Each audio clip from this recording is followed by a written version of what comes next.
Hey, welcome guys. My name is Florian. Everyone calls me Flo. I do commercial real estate here in San Diego. Today I'm really excited to show you guys how to correctly invest in real estate and make long-term wealth, create long-term wealth. Best thing about it is I'm not charging anything. I'm showing this to my friends and their friends, and outside of the normal commissions that a real estate agent would get, it's free. I'm not charging any subscription, nothing. So like I said, I'm really excited to show you guys, how to make money in real estate. Let's take a look. All right, Flo. Here at your office, Top Gun CRE, Yeah, and it's beautiful. welcome. I'm excited to hear about what you have to talk about with real estate investing. I know you wanted to get me out to have a conversation, so let's do it. Yeah, not just you. This video, my target audience is for sure poker players. It's kind of like the first group of people I thought about that might be interested in investing in real estate. But that being said, I'm going to be sending this to my friends that are well off, and anyone with money who is interested in real estate can get into this. And honestly, I think it's widely accepted that real estate is a great investment. The whole kind of barrier to entry is no one knows how to invest correctly, and so that's the value that I'm looking to bring today. For sure, yeah. I mean, I hear it all the time. Real estate's a great investment. You guys specifically deal with commercial real estate, right? Yeah. So talk to me more about how commercial real estate can be a good investment for me or Sure. like me. So first you got to understand there's the different areas of commercial real estate. You have office space, you have retail, you have industrial, and then I do multifamily. And multifamily, you just think of an apartment complex is kind of like the best way to think about that. And so that's what we do specifically here is we broker deals on the buy side or the seller side, which means we help people get into buildings or we help them sell their buildings, specifically apartments. What specifically do you think that your niche of investing has to offer someone like me?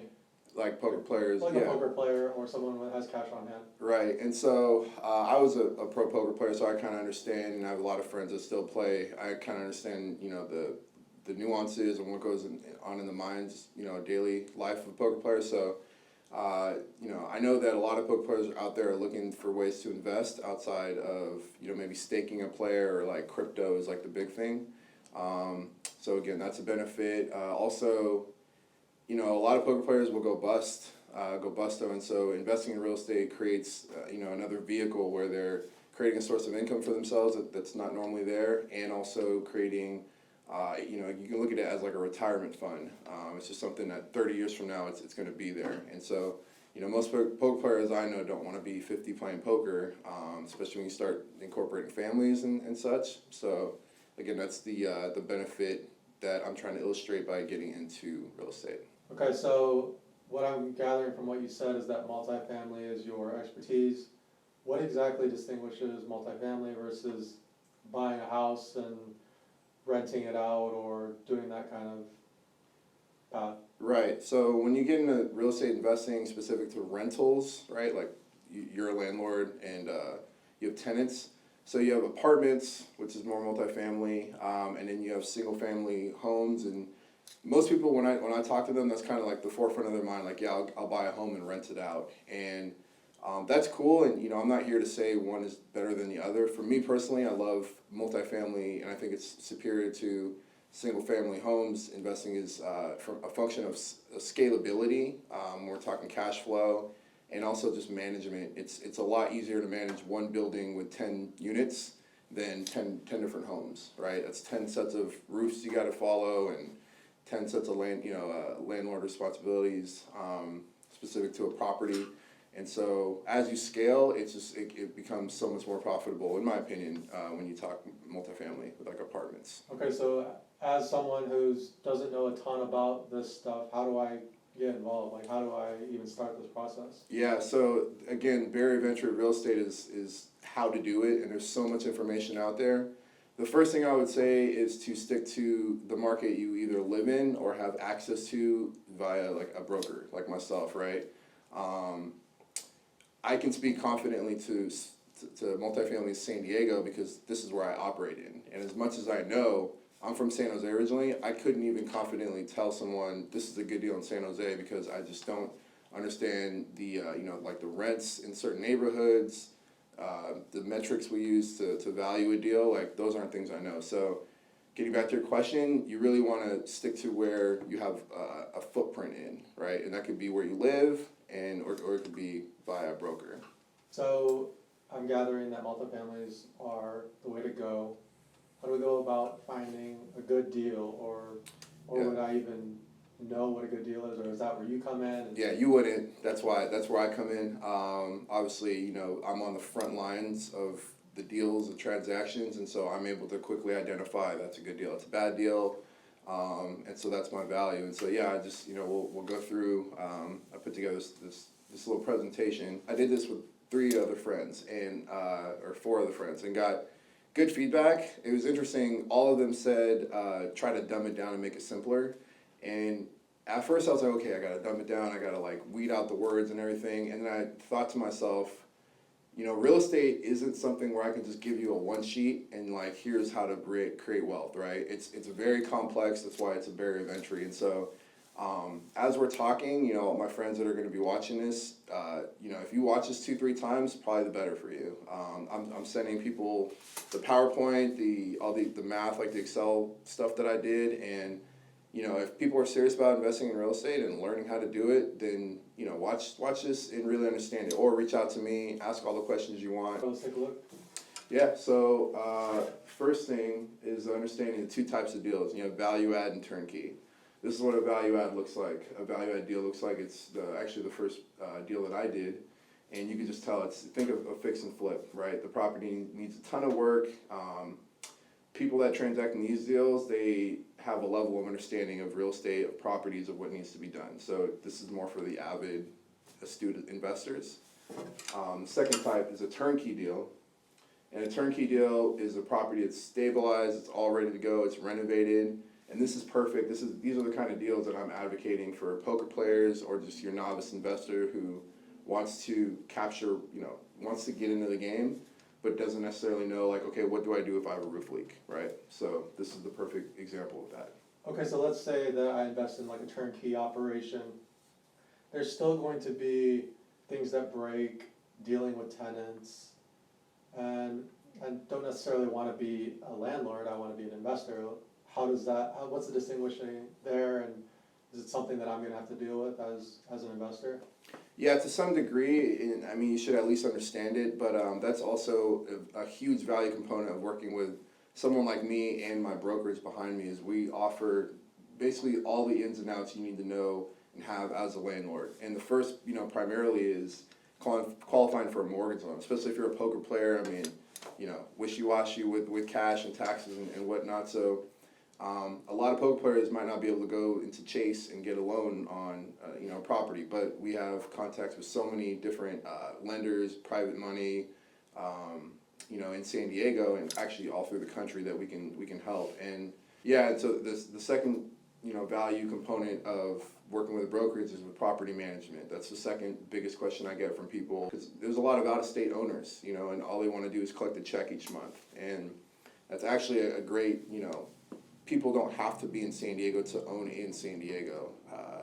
I talk to people all the time that are in Hawaii, Nevada, other states where the income taxes are lower, and they use property management. So it can be as easy as you install a property manager to just handle everything, and obviously with the guidance of a brokerage, and you're good to go. Okay, yeah, so obviously San Diego is an expensive market.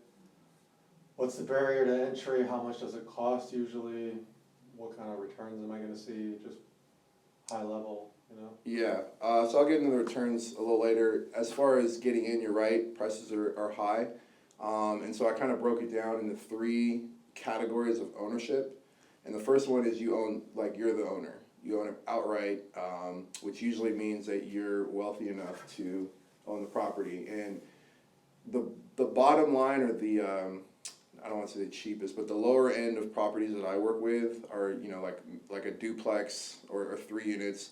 Like our sweet spot is 8 units and 20. That's kind of like our bread and butter. But obviously, I'm trying to do something with entry level investors, right? And so we're talking 2 to 4 units. And so, $700,000 in San Diego will get you into a nice duplex or like a decent 3 units. And typically, a down payment for something like that is around $150,000, depending on the loan and how you qualify. So for these purposes, I'm kind of telling people, minimum investment of 150,000, and we're talking putting you in a property that you own on your own. Okay. So the second is owning something with your friends. Maybe you guys don't have enough individually, like we just talked about, so we're pooling money together. And same target as far as type of property, like minimum 700,000 duplex or 3 units, and then obviously the down or the split or the minimum investment just depends on how many friends you might pool money with. And then the third is a little more complex. So syndication is people that pool money. It's almost like a fund. So you might not know these people? It could be your friends and other outside investors that pool money into a fund that is headed by someone like me who buys deals, operates the investment over the course of X amount of years. That takes a lot more planning and structural, figuring things out. But actually, I'm very well situated to handle that. I mean, 2-3 of my mentors are syndicators, and that's kind of the value too. Is my network has always been there for any type of questions that I always have. I see. So on this $25,000 investment, I would actually own some piece through a syndicate. Yeah, and obviously what you invest is directly tied to your ownership, right? So for buying if the down payment's 100,000, you own a quarter of it, right? So yeah. So in general, we wouldn't do a deal unless you think it's going to be cash flow positive from the very beginning of the deal. Yeah, for me, like there's a lot of different strategies.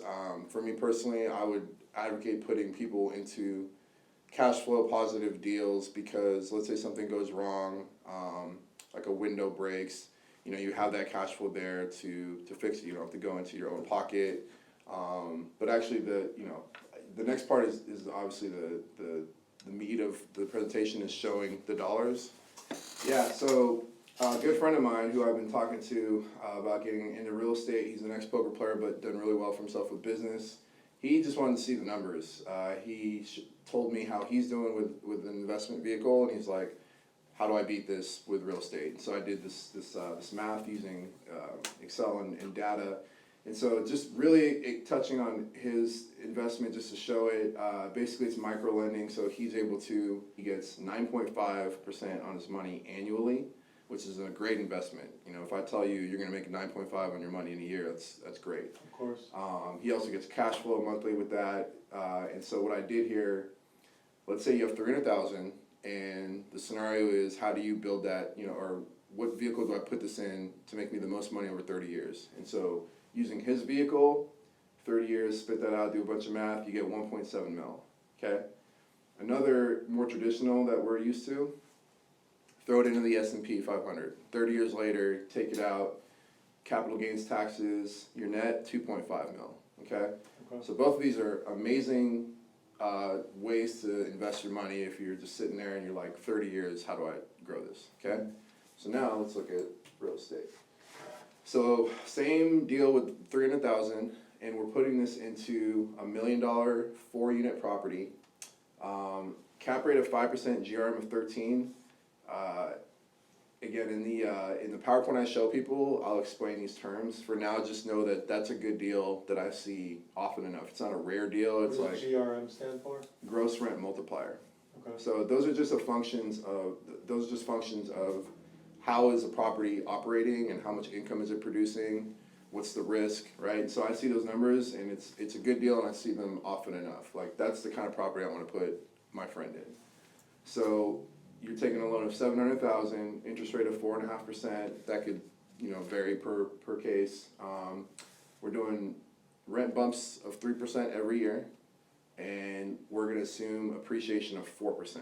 Appreciation is just your property goes up. Is that pretty safe? Is that a conservative estimate? Yeah, this scenario of ownership is like as conservative as you can get, okay?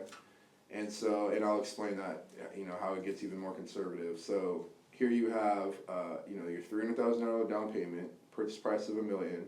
There's your GRM. So that'll give us rents of $76,000 a year. And then the next column is your expenses. and you'll see 35%. And when you build in 35%, that's really conservative for 4 units. Okay.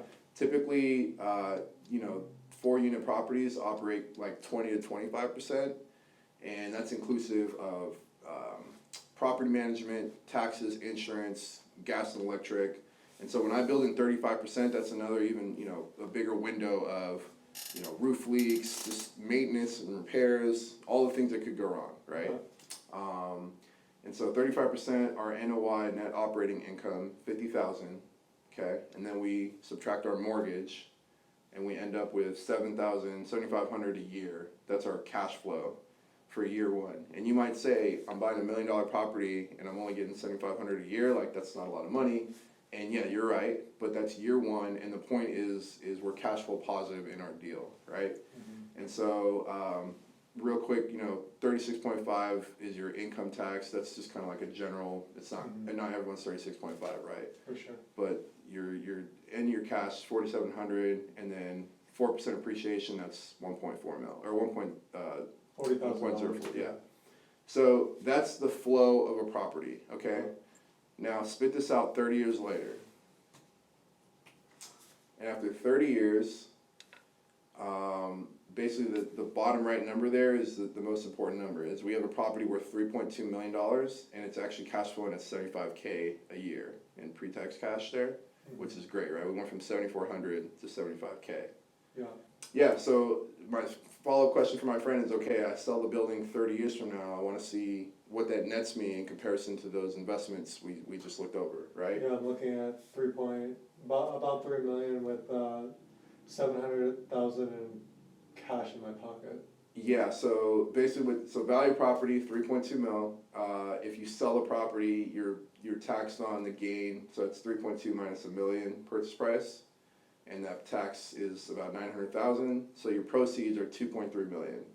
Okay. And over the course of 30 years, you've made about 700,000 in cash. So total, you've made about $3 million. So already, with one property, super conservative, we're already beating the 2 primary examples, okay? Yeah. This is like the most basic level. Now, you'll remember that we use 4% as a conservative appreciation. Mm-hmm. San Diego traditionally has actually appreciated at 7%. Okay. So if I plug in 7% appreciation, that's what the numbers look like. Okay. And you have the same cash flow because nothing changes with that, but your property, after you sell it, net cash, 5.6 mil. Okay. Did you build in your fee to any of this?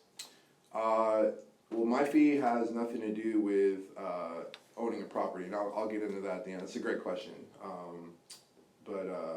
So yes, it is built in because it's effectively 0. So this is very elementary ownership in real estate. This is one property. Okay. Now here's like the really cool part of real estate investing, and when I talk to people, this is what they're doing. Understand this what I'm going to show you right now isn't even something you need to be really smart or really sharp at. Obviously the top of the game, these people are doing it, but the mom and pops in San Diego are also doing this too.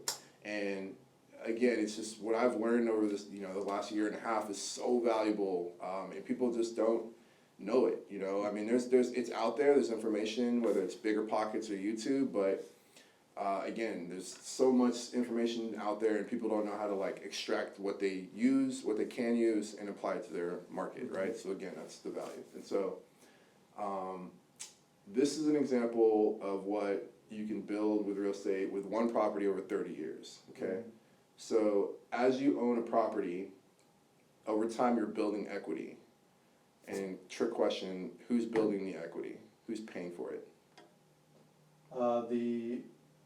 The tenants are actually paying. Correct. So that's the coolest thing about real estate is other people are paying for your wealth. Okay. Yeah.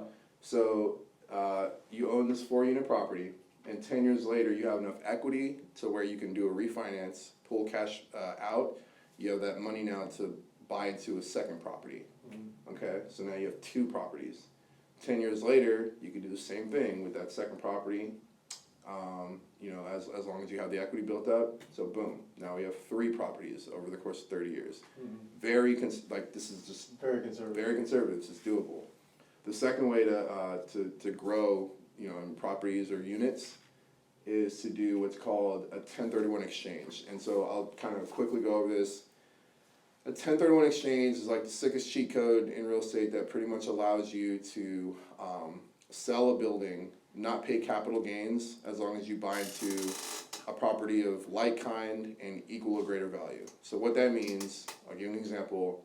We bought this $1 million property, and 10 years later, it's worth 1.4 mil.